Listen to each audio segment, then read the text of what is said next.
Hello नमस्ते। आपण पुन्हा एकदा भेटतो आहोत नव्याने सीपी विषयावरती आपण बोलतो आहोत। मागच्या 2 व्हिडिओमध्ये 2-3 काहीतरी व्हिडिओ झालेले आहेत आपले।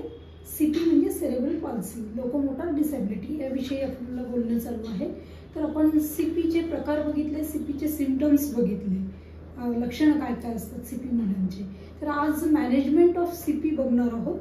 तर आणि इम्पॉर्टंट थेरपी फॉर सीपी याविषयी थोडक्यातच जाणून घेणार आहोत आपण। मॅनेजमेंट हे सीपीचं अंडर ट्रेन लोकांच्या मॅनेज करावं लागतं सीपी मूल। मग ते फिजिओथेरपिस्ट आहेत, स्पीच थेरपिस्ट आहेत, ऑक्युपेशनल थेरपिस्ट आहेत, स्पेशल एज्युकेटर आहे, न्यूरोफिजिशियन आहे, ऑर्थोपेडिशियन आहे, सोशल वर्कर आहेत, हेल्थ वर्कर आहेत। एवढ्या सगळ्यांच्या ट्रेन लोकांच्या अंडर सीपी मुलाला आपल्याला मॅनेज करावं लागतं।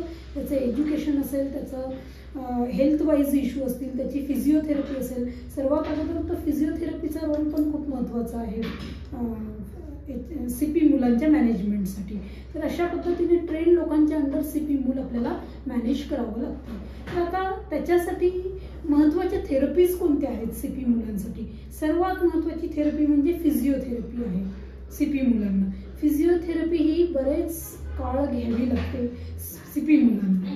तर फिजिओथेरपीचा खूप मोठा रोल आहे सीपी मुलांच्या शारीरिक विकासासाठी असेल, बाकी सर्वांगीणच विकासासाठी। जर आपल्याला शरीराची हालचालच करता येत नसेल तर आपला बाकीचा विकास निश्चितच थांबेल। त्यामुळे सीपी मुलांसाठी फिजिओथेरपीचा रोल पण तितकाच महत्त्वाचा आहे।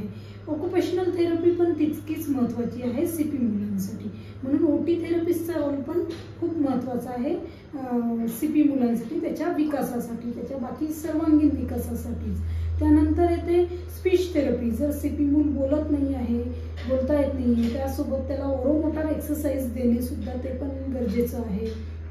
त्याला जॉ मुवमेंटसाठी त्रास होतो, जेवताना सीपी मुलांना चावून खाता येत नाही किंवा गिळताना त्रास होतो। तर या सगळ्या गोष्टी कशा शिकवायच्या, काय शिकवायच्या, ओरोमोटर एक्सरसाइज कशा घ्यायच्या, यामध्ये स्पीच थेरपिस्टचा पण रोल खूप आपल्यासाठी महत्त्वाचा आहे। आणि नंतर मग मुलाला बोलायला शिकवणे हा रोल स्पीच थेरपिस्टचा आहे। त्यामुळे स्पीच थेरपी सुद्धा सीपी मुलांसाठी तितकीच महत्त्वाची आहे।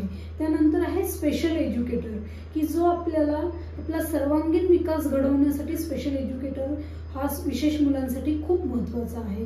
मग तो त्याच्या एडीएल ॲक्टिव्हिटी असू देत, त्याचं सोशल डेव्हलपमेंट असू दे, त्याचं अकॅडमिक डेव्हलपमेंट असू देत, त्याचं ऑक्युपेशनल डेव्हलपमेंट असू देत, त्याचं रिक्रिएशनल डेव्हलपमेंट असू देत, बाकी स्पीच असेल, ओटी असेल, या सगळ्याच गोष्टींमध्ये या सगळ्या थेरपिस्टचा आणि स्पेशल एज्युकेटरचा पण खूप महत्त्वाचा रोल आहे।